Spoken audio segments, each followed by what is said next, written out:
Olá, este é mais um vídeo de princípios de otimização e pesquisa operacional, e neste vídeo nós vamos falar um pouco sobre otimização com restrições não lineares.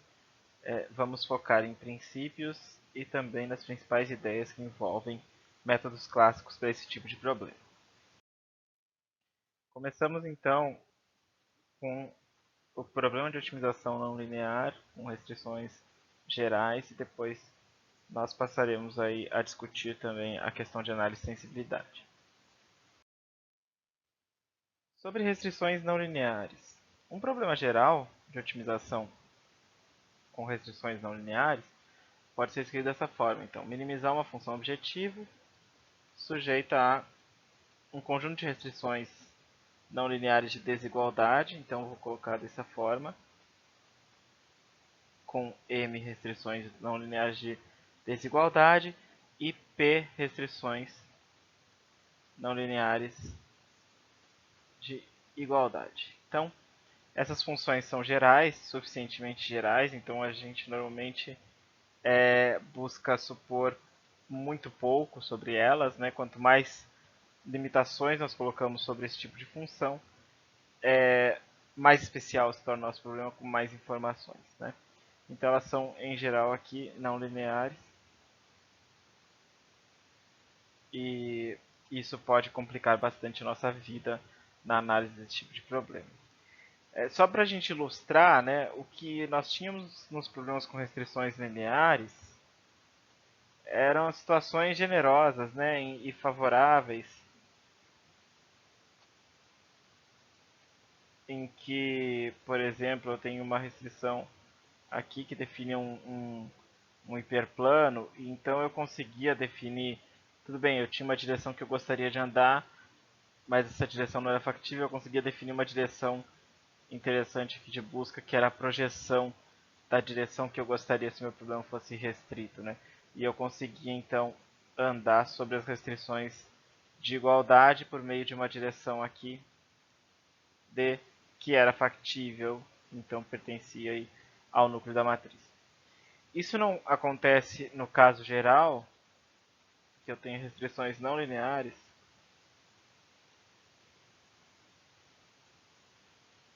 porque eu deixo de ter direções factíveis. Então, esse tipo de coisa aqui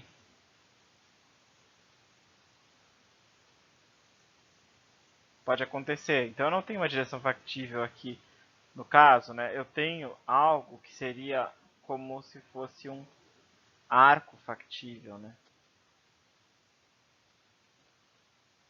Um caminho factível para buscar outras soluções sobre uma superfície definida aí pelas restrições.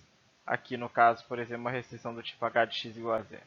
Então eu começo a ter muitos problemas para analisar o caso geral não linear, e aí a gente vai tentar motivar aí as principais propriedades dos métodos, né? Um caso muito importante, um caso particular de grande importância, e que nós não podemos nos esquecer, é o caso em que o problema é dito convexo. Então, chamando esse problema aqui de P, o problema P ele é convexo quando a função objetivo e as restrições de desigualdade forem funções convexas e as restrições de igualdade forem funções afins. Então, nesse caso aqui, eu tenho restrições lineares de igualdade e funções convexas tanto para o objetivo quanto para as não lineares. Neste tipo de problema, então com essas hipóteses todas, eu minimizo uma F0 convexa sobre um conjunto factível X convexo. E aí a gente já sabe o que acontece, minimizando uma função convexa sobre um conjunto factível convexo, eu espero aí que pontos que são candidatos à solução sejam garantidamente minimizadores globais. A gente vai voltar a falar mais um pouquinho sobre isso. Então, vamos entender aqui a ideia de como que a gente parte para as condições de otimalidade. Qual que é a nossa ideia principal, né? A nossa motivação? A nossa motivação é a seguinte: nós sabemos as condições KKT para restrições lineares. Perfeito.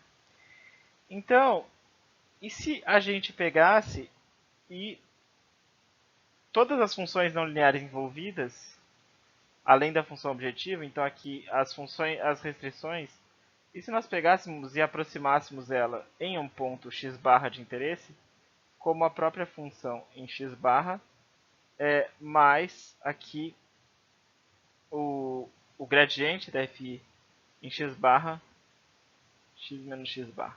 Eu fizesse a aproximação linear dessa função e eu fizesse a aproximação linear aqui das restrições também de igualdade. Então, g de x barra mais gradiente de fi x barra transposto x menos x barra, por exemplo. E aí eu sei que, por exemplo, se as restrições forem ativas em x barra, esses valores aqui são nulos, por exemplo. E eu tenho uma aproximação de que nessa região eu poderia aproximar essas funções não lineares pelos hiperplanos tangentes ao conjunto factível naqueles pontos, né? Então, a nossa motivação principal é essa, é tentar estender as condições KKT para restrições lineares para o caso não linear. E para eu fazer isso, eu preciso de uma hipótese a mais, que a gente chama de condição de qualificação de restrições. Sem isso, eu não consigo garantir que existe essa relação entre existirem os multiplicadores e o ponto ser minimizador local. Com esta hipótese adicional, eu tenho a seguinte implicação: x estrela é minimizador local e x estrela satisfaz alguma condição de qualificação, então x estrela é KKT.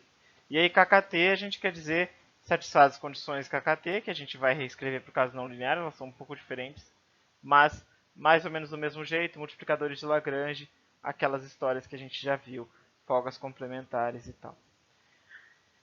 E perfeito, então se eu imaginar aqui, ok, eu tenho uma restrição não linear, aproximei pelos hiperplanos e tal, então eu estou caindo no caso linear, quais são essas condições de qualificação que eu preciso, né? A condição de qualificação 1, que a gente vê aqui, é a condição de restrições lineares.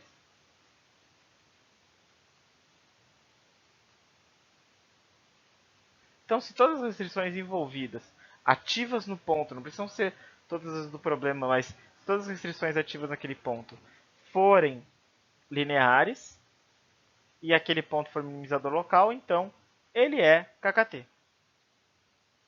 A segunda restrição é a que nos importa mais aqui, que é um caso não linear, é a restrição de regularidade. E regularidade pede o seguinte: esse conjunto aqui, g de x barra, formado pelo gradiente das g's, tudo avaliado em x barra, tá? Eu vou só escrever aqui de forma mais breve para facilitar. Então, o gradiente das g's e o gradiente das f com i apenas os índices ativos, estes gradientes em x barra são Li. Então, se eu pegar todos os gradientes das restrições ativas em x barra, ou seja, todas as de igualdade e as de desigualdade que estão ativas, se esse conjunto for um conjunto Li, eu tenho um ponto regular. E aí eu tenho essa implicação. Se for minimizador local e for regular, então é KKT, ou seja, existem os multiplicadores. Tá bom? Então, a extensão do caso linear para não linear exige uma condição a mais e que a gente vai usar aqui a regularidade, porque facilita a nossa vida. Existem outras que exigem muito menos, mas que ficam fora aí da nossa análise. Então, como é que ficam as condições KKT para a gente agora, né? As condições KKT então ficam assim, ó. Lembrando, qual que é o nosso problema? O nosso problema é minimizar f0 de x sujeita a fi de x menor ou igual a zero para ir de 1 até m e gi de x igual a zero para ir de 1 até p. Então, esse é o nosso problema. Quais são as hipóteses? A gente vai assumir as seguintes hipóteses aqui. Então, eu vou assumir o seguinte, que f0, f1, fm e g1, gp são funções de classe C1, ou seja, tem derivadas contínuas. Vou supor também que x estrela é um ponto regular.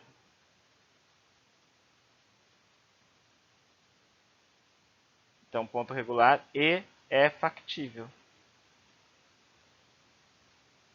E aí vem a condição principal, né? Se x estrela, então aqui eu vou colocar KKT, condição de KKT aqui, Karosh com Tucker para o caso geral. Diz o seguinte, se x estrela for minimizador local e satisfizer essas hipóteses aí também, claro, nunca esqueça disso aqui, essa e essa. Então,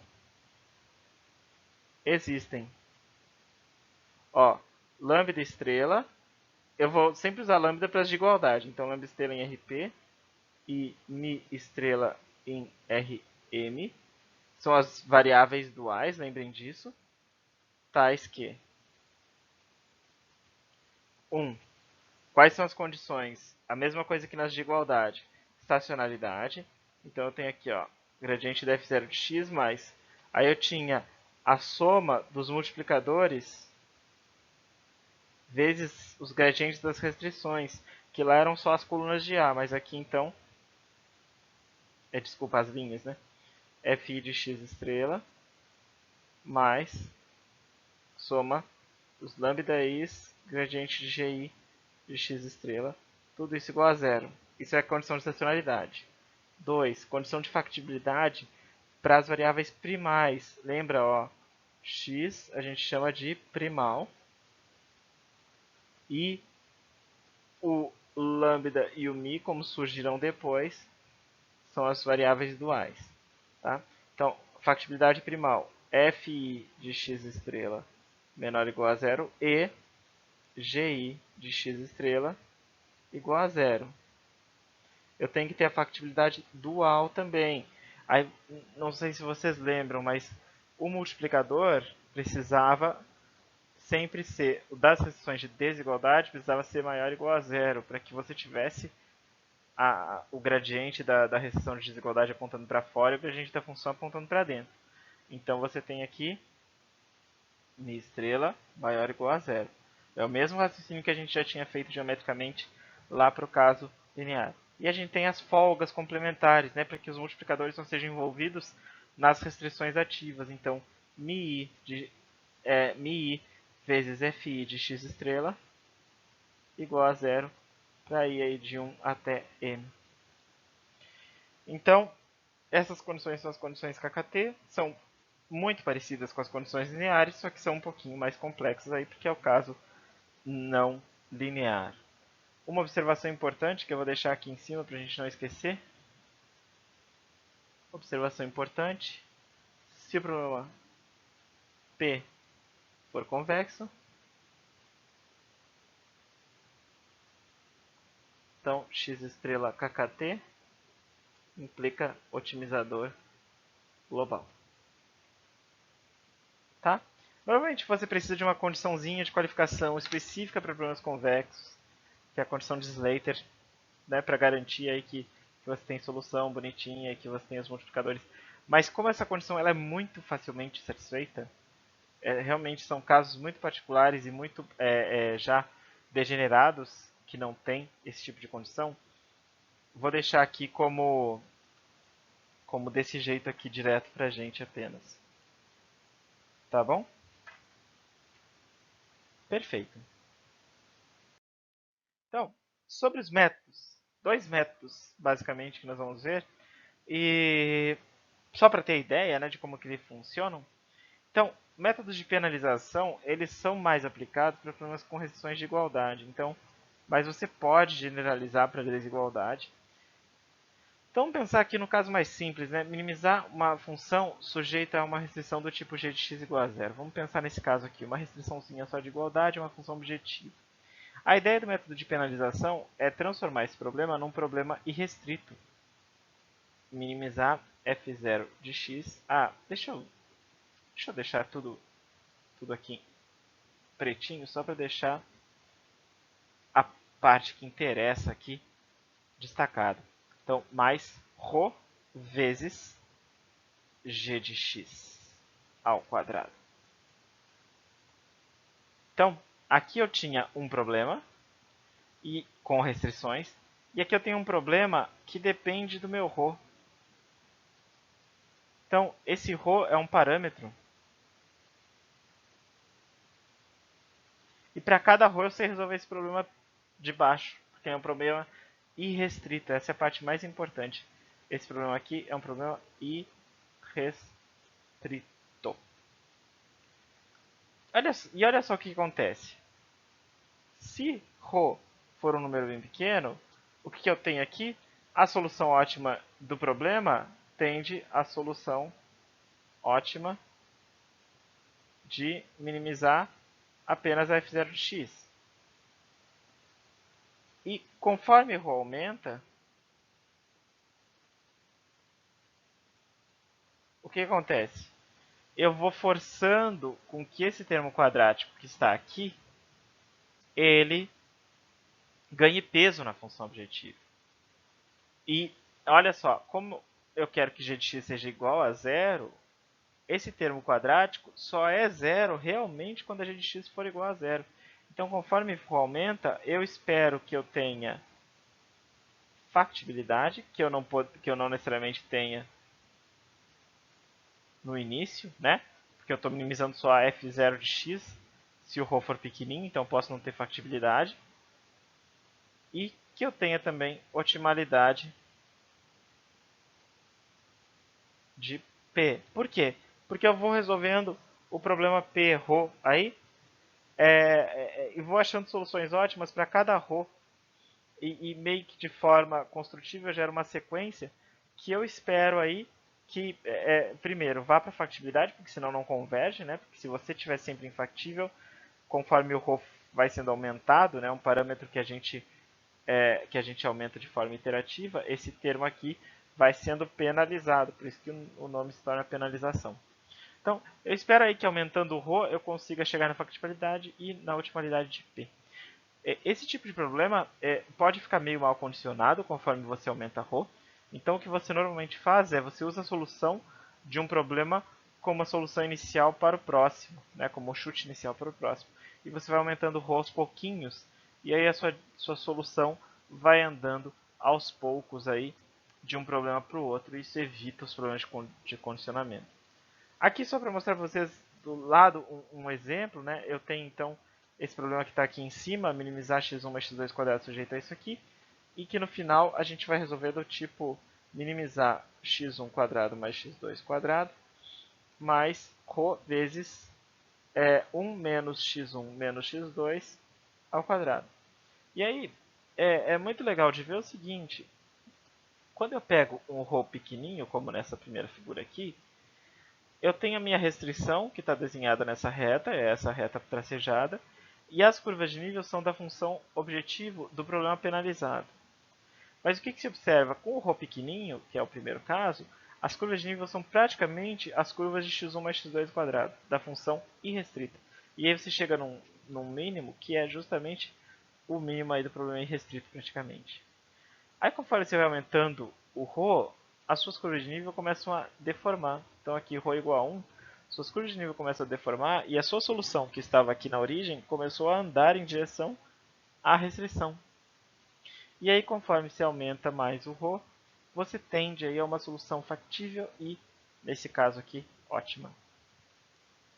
Tá? Métodos de penalização então tendem a forçar, né, conforme ρ aumenta, esse tipo de coisa, tanto chegar numa solução factível quanto ótima.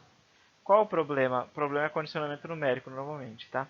Então, os métodos de penalização foram depois adaptados para garantir que você não precisa aumentar o ρ de forma, esse peso, né, da penalização, de forma tão agressiva como está aqui. Tá? Mas a ideia principal é essa. Então, você tem um termo aí que você precisa forçar a ser igual a zero, ou no caso mais geral, uma restrição de desigualdade, também dá para fazer com algumas adaptações. Você penaliza ela. Então, toda vez que você fala em penalização e otimização, pensa nisso. Você põe um parâmetro e vai aumentando esse parâmetro para forçar que aquele termo ali seja nulo.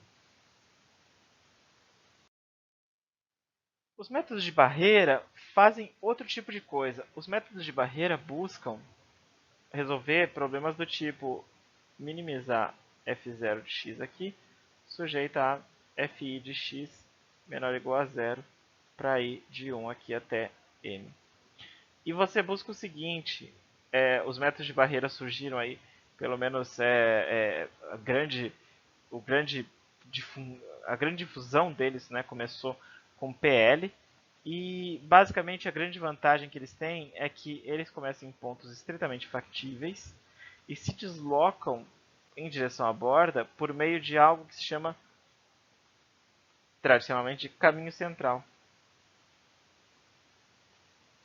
Então você cria uma função objetivo, de novo um problema irrestrito, em que você, a partir de um ponto factível, você ande em direção à solução ótima, e se ela estiver na borda, você ande o máximo possível por dentro do conjunto antes de chegar na borda. E aí, por isso, ele tem também um excelente comportamento em termos de desempenho. Os principais métodos polinomiais para programação linear que se tornaram muito eficientes, eles eram inicialmente baseados em barreira, depois houve outros desenvolvimentos, mas o primeiro era baseado em elipsoide e ele era ótimo na teoria, mas na prática não se comportou tão bem, mas aí depois o primeiro método que realmente mudou o jeito de ver os métodos de pontos interiores, conhecidos aí, veio formalizado aí como uma barreira. Então, a ideia desses métodos para fazer desse caminho central é mudar o meu problema com restrições para um problema irrestrito também, assim como a gente fez no, no caso anterior. Só que agora eu vou fazer o seguinte, eu vou... A ideia, em geral, é fazer isso aqui, né? Então, mais ρ vezes soma de uma soma de funções barreiras que tenham o seguinte objetivo, né? Elas são zero ou algo irrelevante, né? Se x pertence ao conjunto factível e elas são infinitas se x não pertence aí ao conjunto factível. No caso da barreira logarítmica, ela não necessariamente é zero, mas ela tende a ser negativa aí, mais para o meio do seu conjunto. Então, conforme você vai depois mudando esse parâmetro, ela deixa de influenciar dentro do conjunto, tanto aí quanto ela influencia no início. Mas ela força normalmente as soluções para dentro. Então, a função que a gente conhece bastante aí como barreira logarítmica, beta-i aqui, é menos ln de menos fi de x. Então ela é uma função que tende a fazer isso aqui. Ó. Então aqui eu tenho a fi de x e a minha fi de x ela é sempre negativa, né? E aí eu tenho alguma coisa desse tipo aqui. Ó. A minha beta-i ela tende a ser negativa mais para dentro do conjunto, e conforme eu vou chegando perto da borda, né, com FI tendendo aí a chegar perto de zero, essa função tende a crescer. E aí, conforme a gente vai mudando esse parâmetro, a gente vai tirando essa influência da borda. Né? Então, a ideia é essa, eu tiro essa explosão próxima da borda. Então, nesse caso, o meu parâmetro começa grande e vai diminuindo para que eu atenue esta subida perto da borda aí, tá?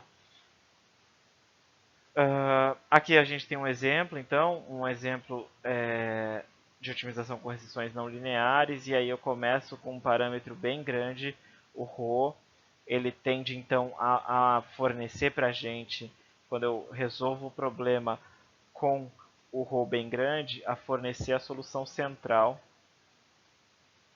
e depois essa solução central vai se deslocando aí em direção à borda pelo caminho central. Então, conforme eu vou diminuindo o ρ, eu vou me permitindo chegar mais perto da borda, só que a partir de soluções dos problemas anteriores, aproveitando sempre a solução anterior, eu chego aí por um caminho super bem condicionado e funciona bem.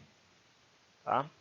Então, métodos de penalização tendem a forçar aí, normalmente quando você tem restrições de igualdade, né, é onde eles são mais usados. Métodos de barreira tendem a forçar centralidade num problema com restrições de desigualdade. Então você tende aí a andar pelo caminho central. Bom, sobre análise de sensibilidade, só para dar uma ideia para vocês de como essas variáveis duais trazem outras informações. Existem vários resultados e propriedades que vêm das variáveis duais. Aqui no curso não dá tempo da gente explorar todas, então eu vou explorar aqui a parte de sensibilidade. A gente não consegue provar também, infelizmente, mas vou dar a ideia do que é. Tá?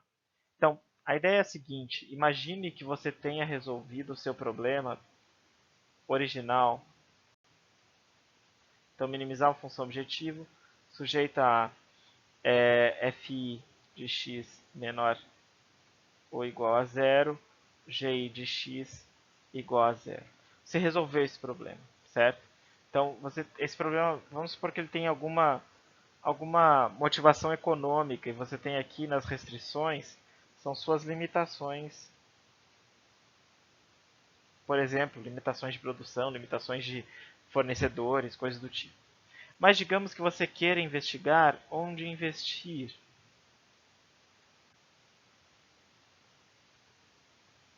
Então, qual dessas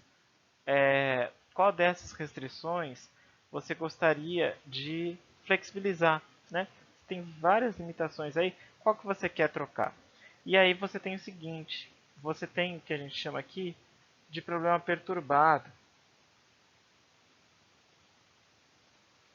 Por exemplo, aqui, se você permitisse uma variaçãozinha de ΔI no FI, ou uma variaçãozinha aqui de εi aqui nas restrições de igualdade. Ou seja, você pegou o seu problema original e deu uma mexida em alguma restrição. Tá? Então aqui eu estou colocando no caso geral, né, vários deltas e tal, mas imagina que em uma específico você vai lá e dá uma mexidinha. Então você tem aqui, por exemplo, vamos supor, você tem aqui o seu problema com essas restrições, e esse aqui é o seu x estrela. Tá? Então a solução desse cara aqui é x estrela. E aqui eu tenho x estrela de epsilon e delta. Para cada epsilon e delta eu tenho ali um ponto ótimo. Então a ideia é essa. Vamos supor que você mexa um pouquinho essa restrição. Se você mexer um pouquinho essa restrição, para onde vai seu x estrela? Ah, vamos supor que ele ande para cá. Então aqui vai ser o x estrela. E a ideia é saber o quanto que essa mexidinha muda o meu valor da função objetivo.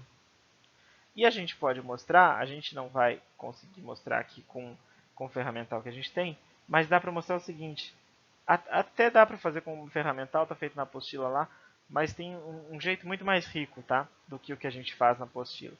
Mas você pode mostrar o seguinte, ó, que a derivada parcial com relação a um dos épsilons ali da função objetivo e aí calculada aí em torno de zero, tá? Então eu coloco aqui do epsilon e delta, mas eu estou supondo aqui para epsilon, epsilon e delta bem pequenos, certo? Então realmente centrados ali no seu problema P. Você deu uma perturbadinha para um lado. Isso aqui, quando você mexe no epsilon, o epsilon está na restrição aqui de igualdade, essa restrição tem como multiplicador o lambda i. Então isso aqui dá justamente menos o lambda i associado a essa restrição. Quando você calcula a variação com relação ao delta, da f0 de x estrela de epsilon e delta aqui, avaliada em epsilon e delta igual a zero, quando você dá essa variaçãozinha delta naquela restrição, aquela restrição ali tem o multiplicador associado μi. Então isso aqui dá menos μi estrela. E olha só que interessante. Enquanto na do epsilon, né, que é a restrição de igualdade, você não sabe muito bem para que lado ir, você sabe aqui que essa variação é sempre no sentido de melhorar. Então, se você der um epsilon, um deltinha positivo, esse tipo de perturbação sempre vai no sentido de melhorar, porque você está, quando você aplica um deltinha positivo, você está relaxando o seu problema. Você está, nossa, escrevi tudo errado aqui, relaxando o seu problema. Você está aumentando o conjunto factível. Então você inclui a solução anterior. Então você só vai no sentido de melhorar, tá? Então aqui dá para ter uma noção de como que as restrições se comportam em relação aos multiplicadores. Então dá para eu saber, por exemplo, qual restrição é mais interessante, olhando qual delas, pelo menos localmente, fornece o melhor ganho, tá? Eu estou pensando aqui, principalmente nesse segundo caso, como isso aqui é menor ou igual a zero, isso é uma melhora no meu valor da função objetiva, porque eu quero minimizar a função objetiva, certo? Uma outra conclusão importante que tem que ficar para vocês, olha só isso aqui é menos o multiplicador, mas lembre que nas restrições inativas, o multiplicador é nulo, então essa melhora é nula em restrições inativas. Ou seja, não adianta olhar restrições inativas. Você só olha perturbações nas restrições ativas. Restrições inativas têm multiplicadores nulos. Então elas não têm que ser nem consideradas quando você vai avaliar. Isso é meio evidente, né, se você for pensar no seu problema. Se cada restrição é uma limitação do seu projeto e você tem algumas que estão realmente no limite, elas são seu gargalo, não são as outras. As outras têm margem ainda. Então, realmente, essa informação é chave. Tá? A gente trouxe um exemplo aqui. E o nosso exemplo é o primeiro exemplo que a gente fez no curso, que era o problema da refinaria. Só para resumir o problema, tá? Para a gente trabalhar direto já com a questão dos multiplicadores, nós tínhamos uma refinaria em que nós queríamos saber qual que era o melhor lucro possível, com restrições aqui de quantidade de barris disponíveis para processamento, restrições contratuais, restrições de capacidade de entrega e a não negatividade. Quando a gente resolveu aquele problema, a gente chegou na solução de que esse aqui é o ponto ótimo, e é o ponto 6 e 4. Tá? Agora, a gente já já respondeu essa pergunta, né? O que produzir, qual que é a melhor forma de produzir, é essa. Agora, a pergunta que vem logo na sequência é o seguinte: ok, eu tenho limitantes que estão me impedindo de melhorar o meu setor, a minha dinâmica aí, né? A minha capacidade produtiva. Então, qual limitante da produção deveria ser revisto para aumentar o lucro? Então, essa é a principal ideia. A ideia da análise de sensibilidade é essa. Agora que eu sei o que é o melhor possível, eu quero saber como que eu melhoro o melhor possível. E aí que a gente chega aqui. Primeiro, veja, as restrições que não estão ativas não vão trazer melhoria aí se eu investir nelas. Pelo menos uma quantidade pequena, uma perturbação aí de investimento. Então, restrições impostas por contrato não estão ativas. As restrições impostas por contrato são essas aqui, maior que 1, maior que 2, e o meu ponto é 6 e 4. Então, se elas não estão ativas, pequenas variações não trariam benefício algum, e aí eu tenho multiplicadores nulos, então está tudo certo. Eu já sei que não vale a pena olhar elas. Então, revisão de contratos pequena não traz aumento aí no lucro, tá? Então vamos olhar as restrições ativas. São duas restrições que estão ativas na solução ótima. A quantidade de barris disponíveis e a capacidade de entrega. Então, eu espero aí que elas estejam associadas a multiplicadores não nulos. Se eu fizer as contas com a condição de estacionalidade, eu chego no seguinte. Eu chego aqui a anotação está um pouquinho diferente, tá, do que a gente usa. Aqui é realmente assumo a culpa aqui, então chamar de F1 e F4, tá? Um reaproveitamentozinho básico aqui de slides. Então, o gradiente dessa aqui é F1 e dessa aqui é F4, multiplicados aí por μ1, μ2, mais o gradiente da função objetivo tem que ser zero. E aí eu chego que μ1 e μ4, né? Que μ1 e μ4 são menos 5. Eu chego nessa solução aqui. E aí qual que é a conclusão legal que eu chego? Como os dois multiplicadores são iguais, eu espero que eu tenha uma variação de 5 no lucro para cada unidade flexibilizada nas restrições. Então, cada unidade que eu vou lá e flexibilizo nas restrições, eu gero um ganho de 5. Tá?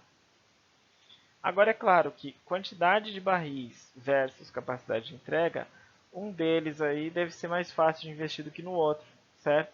E eu tenho que tomar cuidado também porque eu modifiquei as unidades aqui. Então, assim, eu tenho que tomar cuidado. Bem, esse multiplicador está em 5 com relação às unidades que eu tenho aqui. Então, eu tenho que tomar uma visão melhor aí de que tipo de unidade que eu estou aumentando incrementalmente nessa restrição e que tipo de unidade que eu estou incrementando nessa. Dado que os multiplicadores são iguais, talvez seja mais fácil investir em uma do que na outra. Parece, é intuitivo, que investir em comprar mais barris para processamento parece mais simples do que aumentar a capacidade de entrega, que envolve aí um investimento em caminhões, coisas do tipo. Certo? Mas o que é importante daqui é que a gente consegue, pelo menos, começar a investigar uma direção. E tudo isso com as soluções do KKT e com as variáveis duais. Então, esse é o nosso é o fim desse capítulo de otimização geral, né? Otimização com restrições mais gerais. Aqui o nosso objetivo é mais das ideias do que está por trás disso, certo? E lembrem sempre que o mais importante é pegar a ideia principal, principalmente para as restrições lineares, que são mais intuitivas, né? E que trazem aí extensões possíveis para o caso não linear. Tá bom? Então, esse era o assunto que a gente tinha para discutir. Muito obrigado pela atenção e até mais.